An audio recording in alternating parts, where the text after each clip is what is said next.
We're just sitting straight behind our oven, which is nice, I think, in front of our oven. You're sitting in front of one of your roasters. That's great. So this is Clay Gordon from New York, and...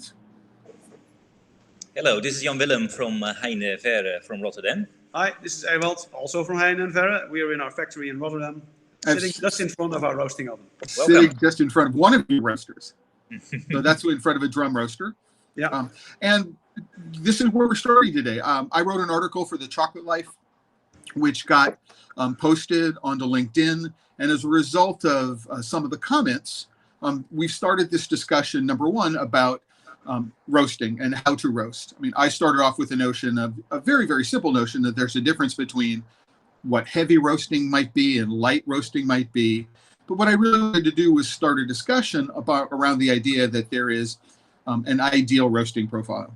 And Ewald, this is something that you and I discussed a great deal when you and I were in Amsterdam at Chocoa, and then when I visited your factory again when I was in Rotterdam a couple of weeks later. And there's an article on The Chocolate Life, and this will be linked to in the descriptions and all that kind of stuff.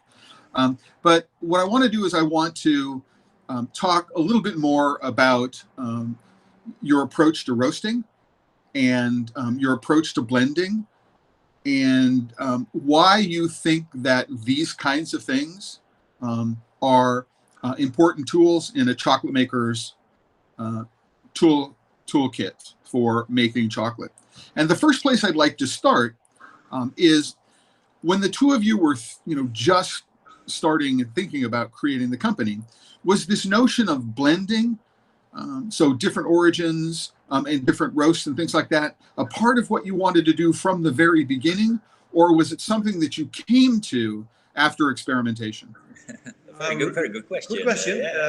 Blending origins was actually practically from the start one of the things we wanted to do, because what we the very first notion we had when we started the company was when we had a very bad quality milk bar somewhere on an Italian airport, and we both love milk chocolate. So our first guess was, let's make the best milk chocolate in the world, craft milk chocolate. That was the one main ambition. I think we still have that ambition.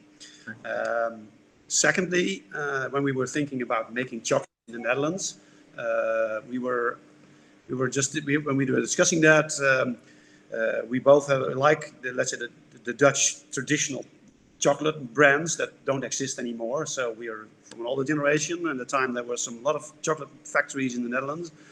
Whereas nowadays we have a few small craft chocolate factories, but the big brands don't produce chocolate anymore. So we were just looking to build upon the Dutch chocolate tradition, and from that concept we got the notion of the Dutch blend, which is a blend of, let's say, that has a flavor profile that reminds us of traditional Dutch chocolate. So the first idea also was to make a blend of origins that reflects, and also the way of roasting that reflects, let's say, the Dutch favorite flavor profile. And from that on, of course, we started, of course, experimenting with all kinds of roasting profiles to get the most out of the flavor. And soon we discovered that there is no one perfect roast for it, because when you start working with the beans, you discover all kinds of interesting notes, and that got us the idea that we should experiment and do more. So it became more about blends of origins, but it also became a blend of roasting profiles, just to extract the most flavor out of the beans. And it also depends on the type of bean. Some beans are more suitable for using different profiles than others. For example, porcelana is a very fragrant and light bean. We mainly use one roast profile for that. But the barley, for example, the barley beans that we use are quite simple. So they have, let's say, two basic elements, which is some kind of sandalwood, and there is a flavor of raisins or dried grapes or grapes. And we found out that the higher we roast the bean, the more it moves to raisins and dessert wine type of flavors, and the lower we roast the bean, the fresher the grape flavor is. That's when we first actually started using different profiles.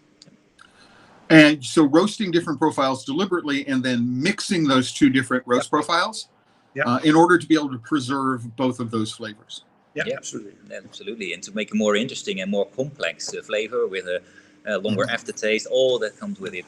And let's say the most Baroque bean that we have, the most wild bean, is the Brazil chocolate that we make. There are so many different flavors to discover in that bean with using different roast profiles, and also the profiles are really very different. There's profiles that take a very long time on low temperatures. We have a profile which is with a climbing temperature. We have a profile where we put in a high temperature in a short period, and each of these profiles is really rewarding in bringing in different flavors. Yeah, from one single origin. From one single bean type. So when you first started making chocolate, many craft chocolate makers will look to Chocolate Alchemy and John Nancy.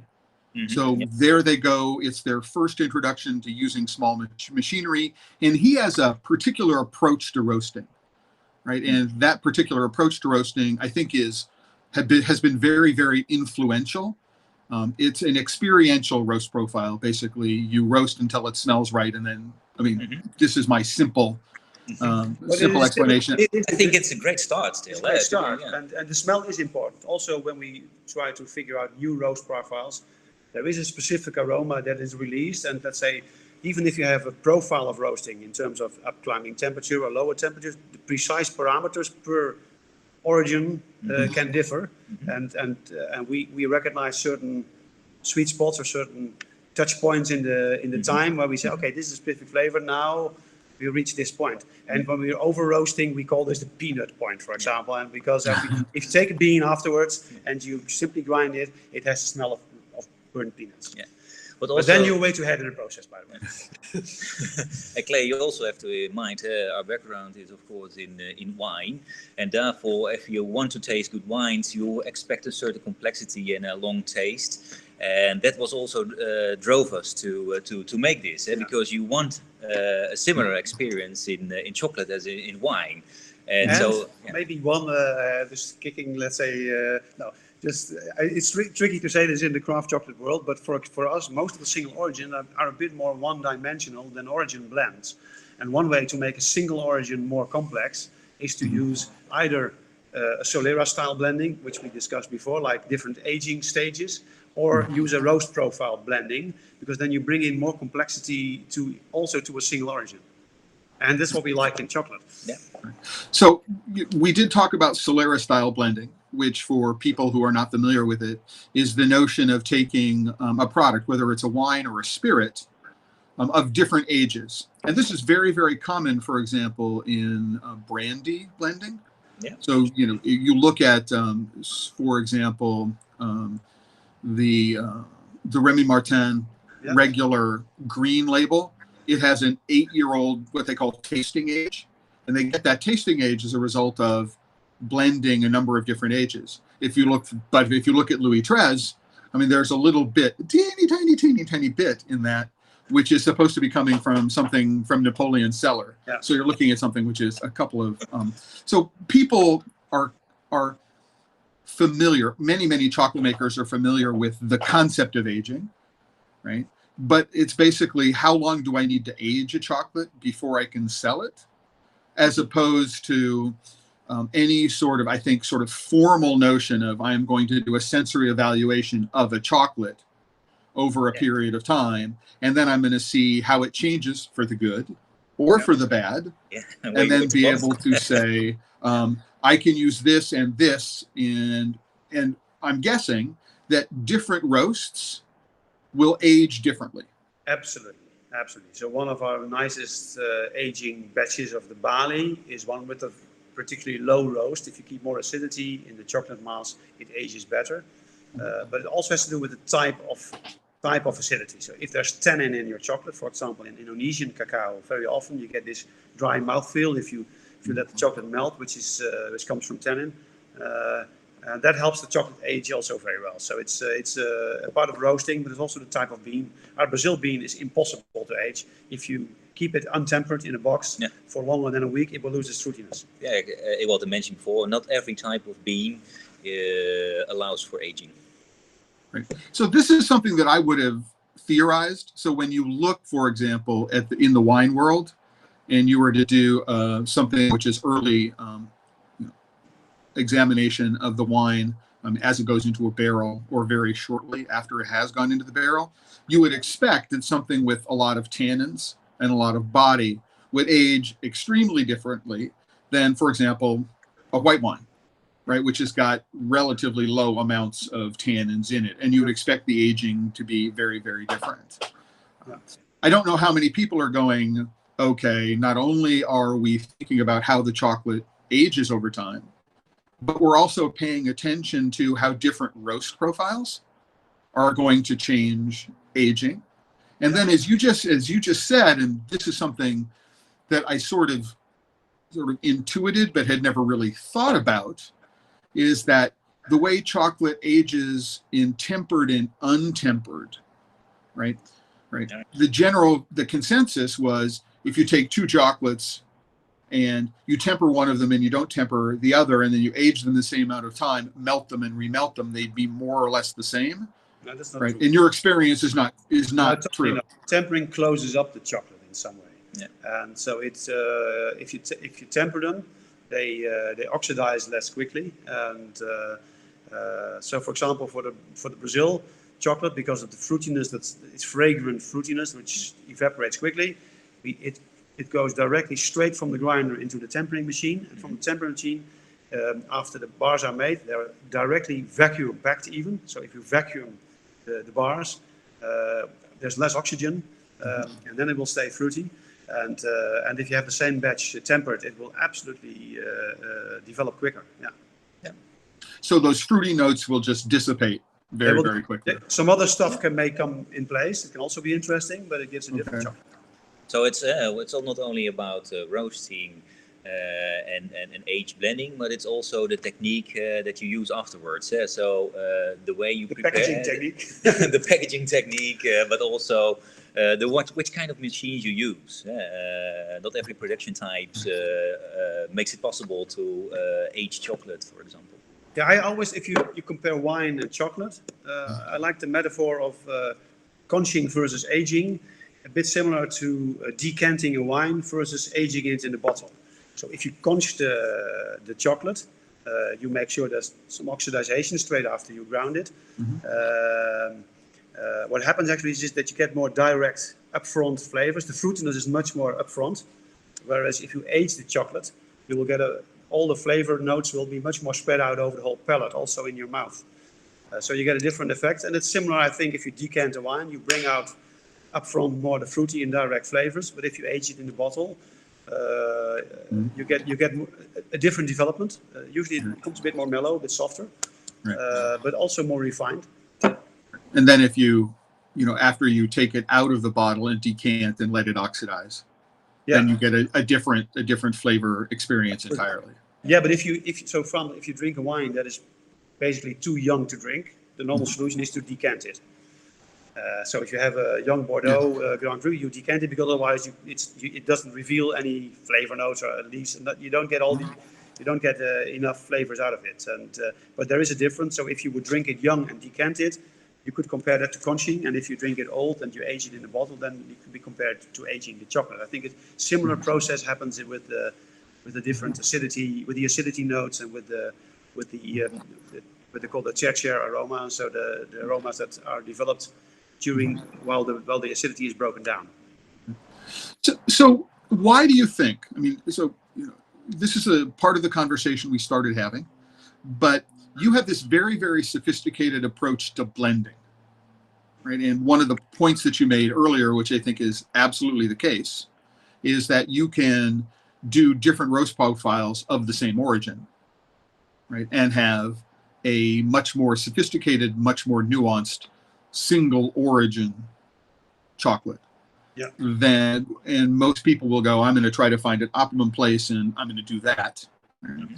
So why do you think, and I don't want to think of this as detracting, right, in any way, your fellow chocolate makers. So why do you think that there is some resistance to this notion of blending? Well, I think it Well, has to, yeah. I have to admit, we developed this in splendid isolation, so we didn't know much about the other. Okay. So it started with curiosity, right? So it started with curiosity, and that's how we developed it. Blended isolation. Okay, I like that. But there's also, I think it's a matter. I think it has to do with your tasting preferences as well. For example, I do a lot of tasting with Henk-Jan Laas from Cacao Museum in the Netherlands. He lives nearby, and he simply has a different preference than I have. So he likes his chocolate to be very pure, simple, and have like the 3 or 2 of main flavor components. That's what he likes in his chocolate. Whereas we recently got a review from Sharon Terenzi, and she wrote about a Dutch blend. It's practically half of the flavor wheel. That's what we like. Yeah. If there's many flavors to discover. So it's also a matter of personal preference. So I don't want to say that searching for the ultimate roasting profile point is not bad. It just delivers a different kind of chocolate, and we feel that the Heinde Verre chocolate experience is that we want to touch up on the whole flavor wheel if possible. But yeah. Well, one of the things that I've noticed, I think everybody knows about the Parker effect in wine. You know, Robert Parker likes a specific flavor profile. And if you want a good rating from Robert Parker, what you do is you make a wine specifically to match his flavor profile. So one of the things that I've noticed, if you look very carefully, for example, at most of the chocolates that win awards, right, what you do is you find a specific approach to making those chocolates. So that chocolate makers, for the most part, knowing what the grand jury tends to prefer, that you make a chocolate that will that they will like, and you're more likely to be awarded. Right. Interesting observation. Yeah. Right. And you know, my feeling about that is, number one, is I refer to it as the Hollywood moment. You know, we all know the movie Sideways. Yeah. You know, Paul Giamatti's character goes out into the alley with Thomas Hayden Church's character, and he says, if anybody orders the Merlot, I'm effing leaving, right? Because he talks about Pinot Noir, the grape, right? The way we talk about Criollos. They're more delicate, and they bring, you know, it's like, it's really, really quite remarkable. But what happened to the sales of Merlot? I mean, they tanked, right, after that movie came. We don't need that. I mean, we're so early into the whole craft chocolate movement, 22 years by one dimension. To say this is the right way to make chocolate is really, I think it's way too early. We have yet to come to the level of understanding, certainly from a scientific perspective, on what goes on, or the experiential. So you guys, in your splendid isolation, I mean, I think it's interesting that you started out wanting to make a milk chocolate. If I remember correctly from the first thing you said with the Dutch blend, you wanted to recreate a chocolate that was very, very typically Dutch, but it was a milk chocolate. And the notion of most of these craft chocolate makers starting off with a milk chocolate, I mean, many of them never make milk chocolate. It's starting. We see more and more milk coming up. Well, that's true. And but the thing with milk, but it's obvious that we didn't took the usual route. It's well, the thing with milk is that somehow the fat in the milk drives out the complexity. And this is why we use, for example, buttermilk, because it has a very low fat percentage. And even in our Dutch blend, there's a bit of buttermilk to keep to have on the one hand the creaminess, and on the other hand some of the complexity. So we have noticed after making chocolate a couple of years that there is a lot of complexity in dark chocolate that we also started to appreciate more and more. So it's not that actually I think the first year when we were in the market, we only had dark chocolate out there. So we started. So for the consumers, we started off with dark chocolate. Okay. But we did a lot of experiments with milk chocolate before. But you just intimated, and this is part of the conversation we have, is that you also blend the kinds of milk that you use. Yeah. So these are different fat percentages for the most part. It's a different product. Buttermilk is the what's left over if you make the butter. So it has a different chemical composition as well. But one of the main differences, apart from some other mineralic parts and stuff like that, is the fat percentage, because that goes into the butter. Right. But there's also my sense of buttermilk is there's also sort of a barnyardy acidity. Yeah, the thing is, it's no, yeah, that's because the buttermilk you get in the stores is not real buttermilk. It's milk that is made acidic. It's been soured. Okay. So if you drink real buttermilk from freshly made butter, it has a very mellow flavor, but not really acidic. No, I can't say it's really acidic. Okay. Right. And we blend it, of course, with whole milk. So yes, that's the combination. Right. And my understanding, of course, is because this is where you and I first met, Ewald. So I was at Chocoa, and I was walking by the stand, and you said Dutch milk is the best milk in the world. Right. And so we make our Dutch blend with the best milk in the world. And I turned around and said, well, you know, maybe the Swiss might have something to say with that. I couldn't disagree with you either. So they have some items. But there is a thing about milk powders that are being used. So we have one of the first experiments we did was with a milk powder that we have proprietary made for us, and I'm going to use it also in the future. But it's extremely expensive and small batch. But you can. Most of the milk powders that are produced on a large scale, industrial scale, are heated up to such a high temperature that all the nice flavors of the milk is actually gone. So we have done some experiments with a special type of milk from an old Dutch cow race. It's called Blaakop. We call it the polder panda. If you see a picture, it looks a bit like a panda bear. And this is the type of cow, the race that was actually responsible for the Dutch reputation in cheese and butter. From the 17th century on, but now there are only 1,500 of these cows left because they don't produce a lot of milk. But so we're thinking of bringing up a very specialty bar as well with this special Dutch milk. Sign me up. I'm ready. I'm ready to go. I mean, I have been unapologetic for many, many years that when I eat chocolate recreationally as opposed to professionally, right, I gravitate towards dark milk chocolates. Mm-hmm. I just love the combination of creaminess that's associated with a milk chocolate, with the flavor intensity that's associated with the dark chocolate. And so I find the dark milks represent just the combination of the two things that I really like. Better than either a straight milk or a straight dark chocolate. And Willem just switched off our first experiment with vegan milk chocolate. And we're not going to say what's in it, but I can tell you it's also a blend of two different types of vegan milk. You know, we're on the other side of an ocean, and transportation is a little challenge right now. But I would love to have an opportunity to give you feedback on both of those. You know, there's another aspect of blending that you and I touched on. You know, as I was rushing to get to the airport. We talked to, but you also notice a difference between when you blend in the tempering machine compared when you take nibs and grind them together. And how would you characterize?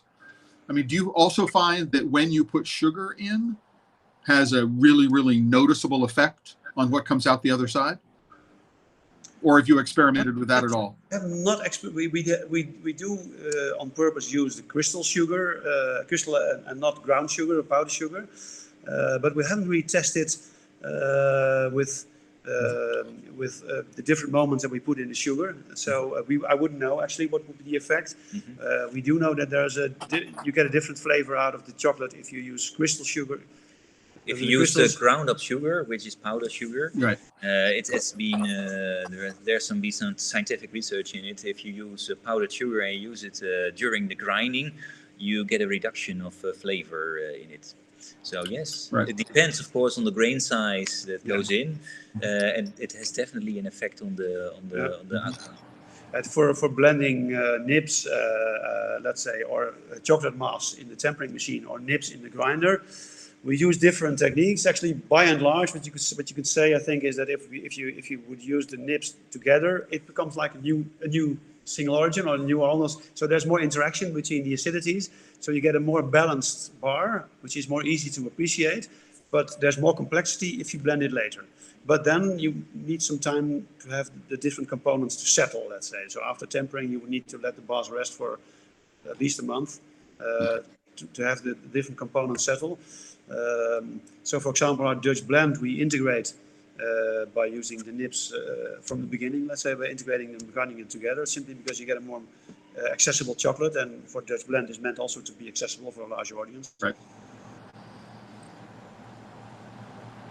But to be very honest, in the Dutch blend, we use a combination. So part of the nibs are ground together, and a part of the chocolate mass is from one origin is added later. And I would guess from the way you talked about aging tempered versus aging non-tempered, that when you throw two two chocolates together that you know are going to age differently, right? Whether you do that at the nibs or no.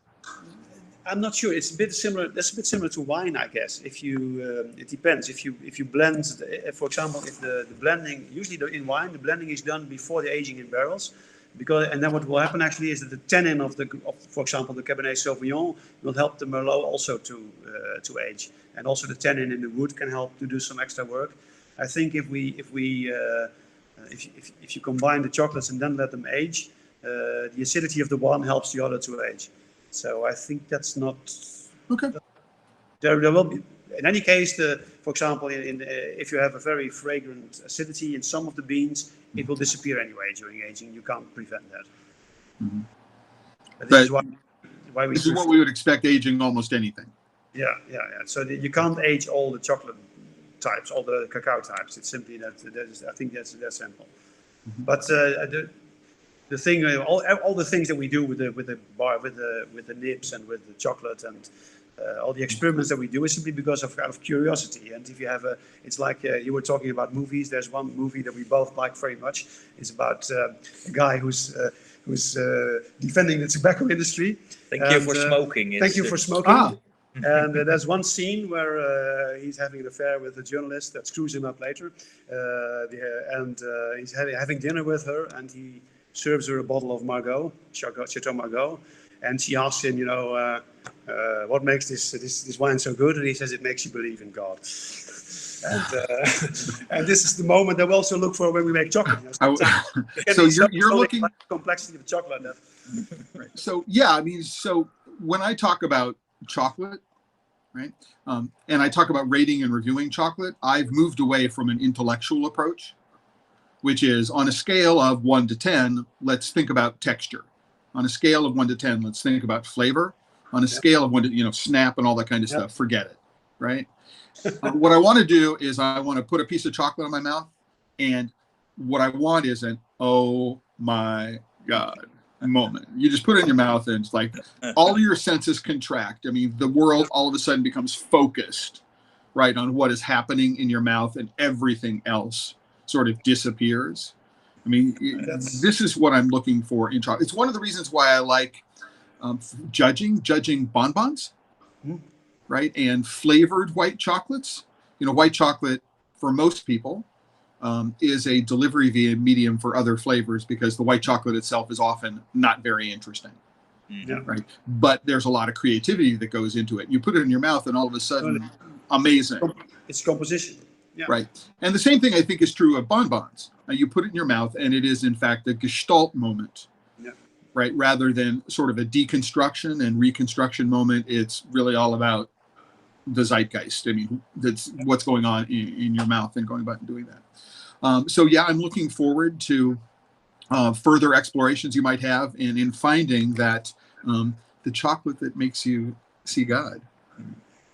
Oh, we have another million ideas we want to test. So time is our. Time is always the biggest problem. Yeah. But and to be honest, also with the roasting, I think we're just on the beginning of understanding what's happening during roasting.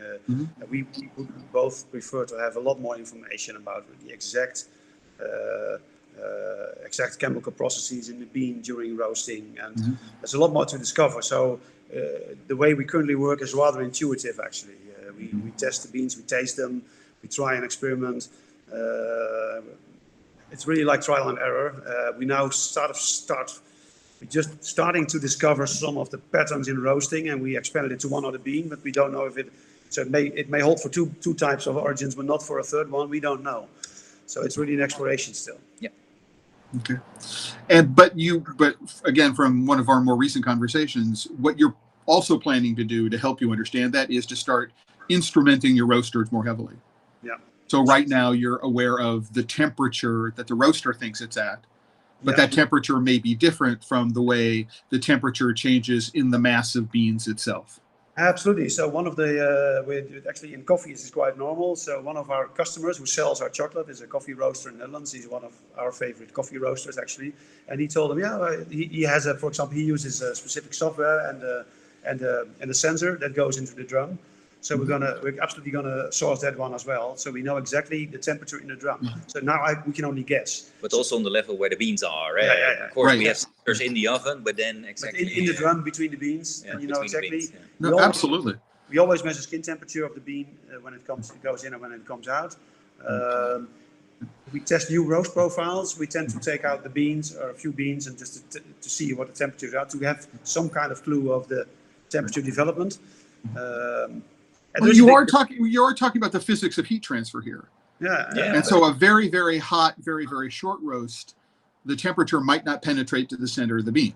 Could be. And so it may not be fully roasted. Absolutely. Whereas you target something which is low and long, you're actually changing the way the heat gets transferred into the bean. And also the oven changes that way. So for example, if you use a convection oven, which is very often used by chocolate makers, there's always the air. If you turn it on 130 degrees, the air that will be blown in the oven over the beans will also be 130. The skin of the bean will reach 130 quite quickly.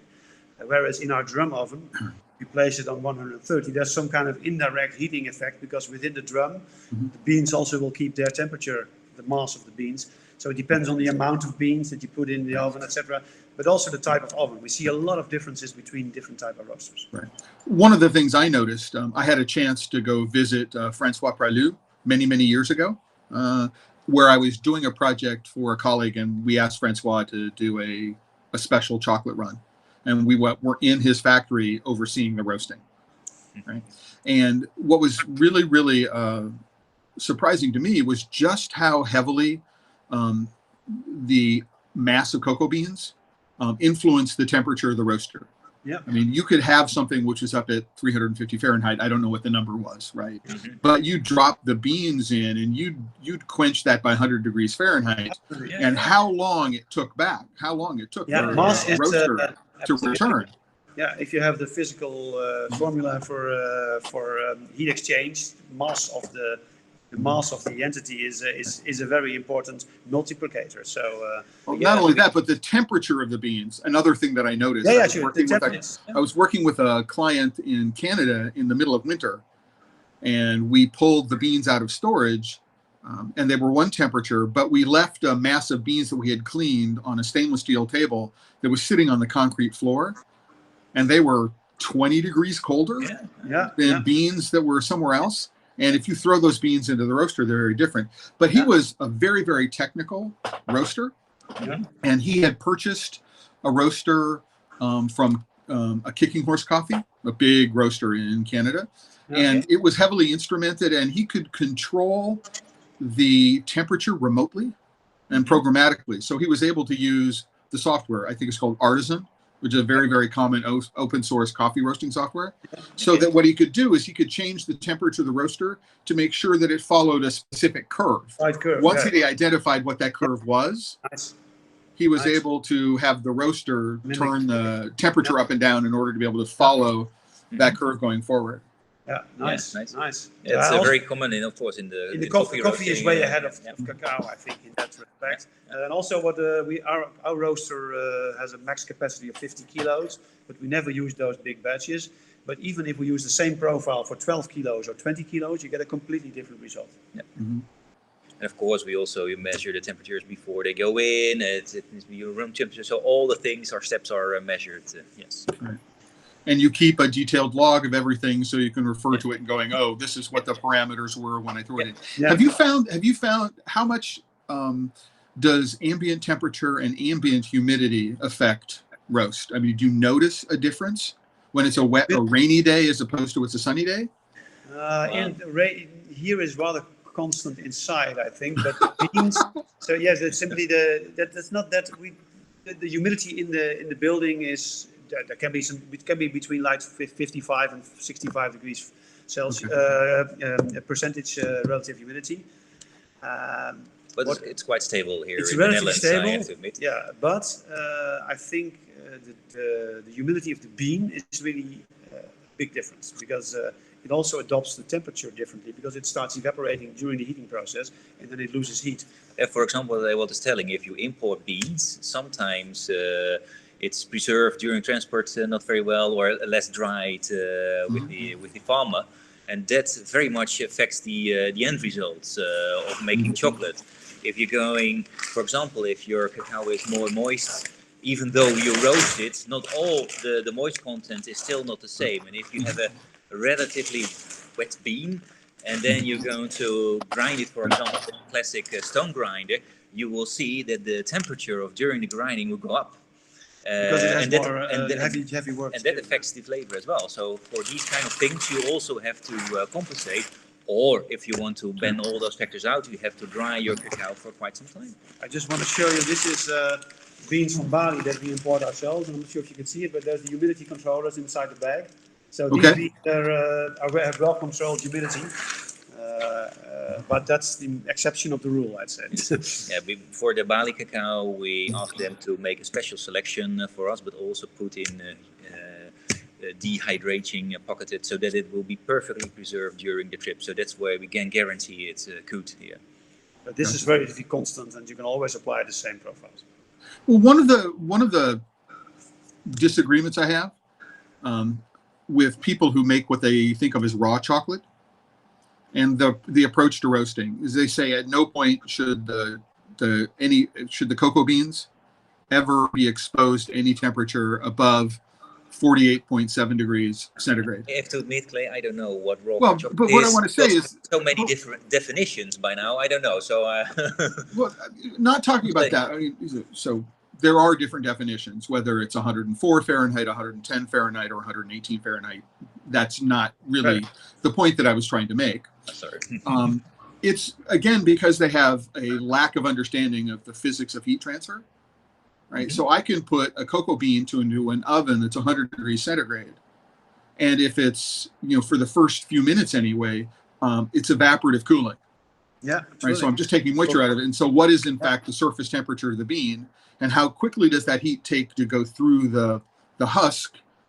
And even if I were to take the outer 3 microns of the bean and get it to 119 degrees Fahrenheit, does that kill the bean? And the answer is absolutely not. Absolutely not. But again, it's another one of these variables that I think that a lot of people don't control for, because I know about controlling temperature. But if I've got a bean and I'm throwing it in there at 6% humidity and another bean that I'm throwing in there at 8% humidity, right, what I have is a different profile in terms of evaporative cooling. Absolutely. And that evaporative cooling effect is going to change the way the heat is going to be transferred into the bean. I'm also always curious when makers of raw chocolate, if they measure the temperature during grinding, because if they hardly roast their beans, I'm quite certain that the temperature during in the stone grinder will be a lot higher. Higher than 45, higher than 50 degrees, higher than 55 degrees, probably approximately 70. Right. And what you need to mention, it is quite high, then you get a very high uptake in temperature. Yeah. Well, one of the things that we know is if the temperature of the mass rises, and I have to worry about keeping the temperature of the mass below whatever the temperature I'm looking for in terms of maximum temperature, that at some point, right, the temperature is above that temperature. And to the best of my knowledge, nobody has ever measured the instantaneous temperature under the grinding surface, right? I think that the cut figure, our Ewer grinder has a under the grinder. Well, our Ewer grinder has a temperature sensor in the mass, so it measures. No, I want it in the stone. In the stone, so that I understand what the instantaneous temperature is and how that changes with respect to pressure. Yeah, sure. Because I mean, we don't know either. Right, yeah. Intuitively, but in actual, practically nobody knows. No, you're absolutely right. And so I think it's an interesting place, and I don't know how you instrument a stone so that it doesn't become vulnerable to cracking. Absolutely. I mean, you could put a hole in it and then put a temperature sensor in it. Yeah, but you will never know the surface temperature then. I'm sorry? Then you will never know the exact temperature at the surface when just at the moment when it hits the surface. It's difficult. But I might have anyway. It's It's But, not important. It's not important for the purposes of this conversation, really. But it really does talk about there are so many variables Absolutely. that we don't know anything about. I mean, and we know about them in terms of the difference between conical burr grinders and other kinds of grinders in coffee. We know how time and temperature and gap and all that thing affect, right, what is it we're looking for. And we know that people are looking for, I'm looking for, 17 gram of dose of coffee with 300 grams of water is going to give me, with a 30-second shot, this level of total dissolved solids in the coffee. I mean, we understand all of that, right? And we don't have any of that knowledge codified. Fun, we think there is a lot of room for experiments and exploration in the cocoa industry, so that's nice. And most of the differences between the chocolate that we taste from craft chocolate makers, many of the chocolate makers use, for example, a cocoa town grinder. So basically the difference of their chocolate is the type of oven they use, or the heat they use, the way they roast, and the type of oven, and how long they use the cocoa, how long they put the mass into the cocoa town. That's about the three variables that you can get. But still, with these three, you can get an infinite number of different chocolates. Right. And this is before we talk about all the other things that get done. One of which is your personal philosophy about what kind of chocolate you want to make. And so I want to really thank both of you today. So we're at about 30 minutes, so maybe a little over. So I want to thank you both for being willing to sit and talk with me today about these things, and to be sharing your not only your philosophy, but what it is that you've learned in the process of doing this for the last couple of years. I am completely and totally excited to learn more about what your experiments teach you, not only in terms of the chocolate that you're making, but in understanding more about how your deeper understanding of the variables starts to drive the approaches that you're working for, and how your understanding about aging and other things like this also affect, how it is you do things like blending, and at what point you blend, and how do you control for these things. I think it's from the moment I met you guys at Choco in Amsterdam, I have been huge fans of this, because this is something that I have been talking about for close to 10 years.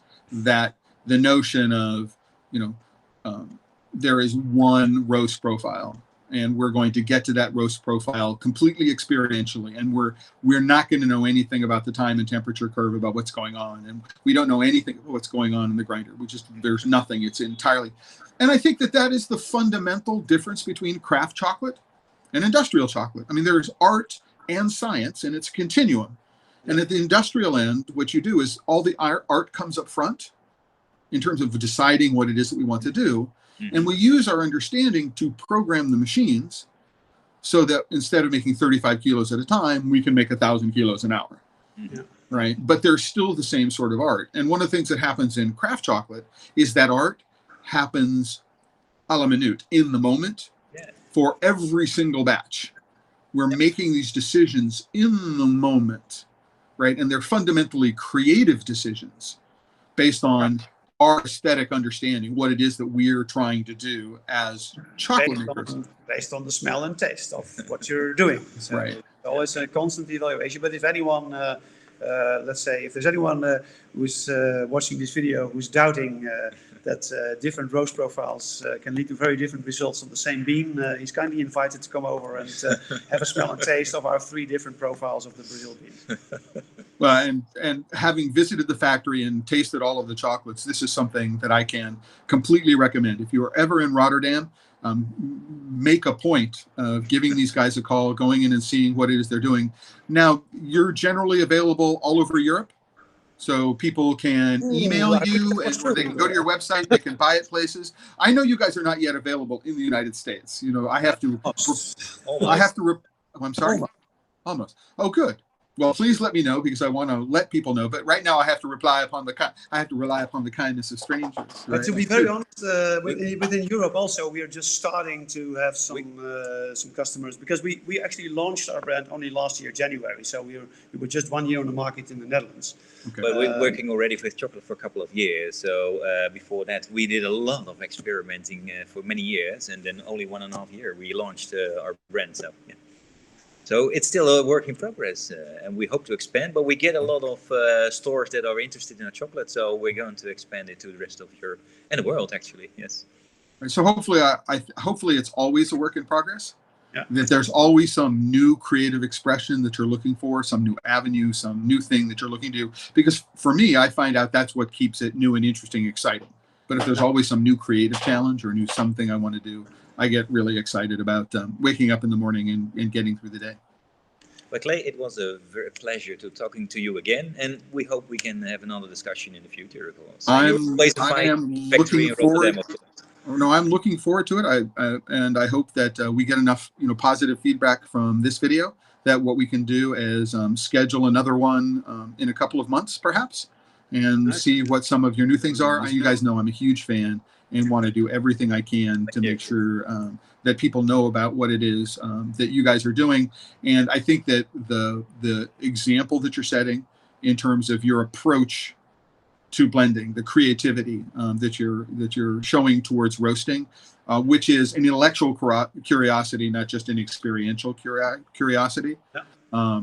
And being able to take the art and an understanding of science and mush them together in a way that guides the development of things, I think is a sign of where the next generation of craft chocolate makers needs to go in order to be able to expand access to new markets and continue to grow the number of people who want to buy the chocolate, right? Not just the number of people who are making the chocolate. Yeah. And I think that's a really, really important thing to go. So thank you very much. I'm going to let you guys get back to work. I know you've got grinders to turn on and other things like that because you turned them on for this. Some bars to pour. Yeah, the tempering machine is running, but the bulb will make sure you get one. Yeah. It's been a real pleasure. Thank you guys very, very much.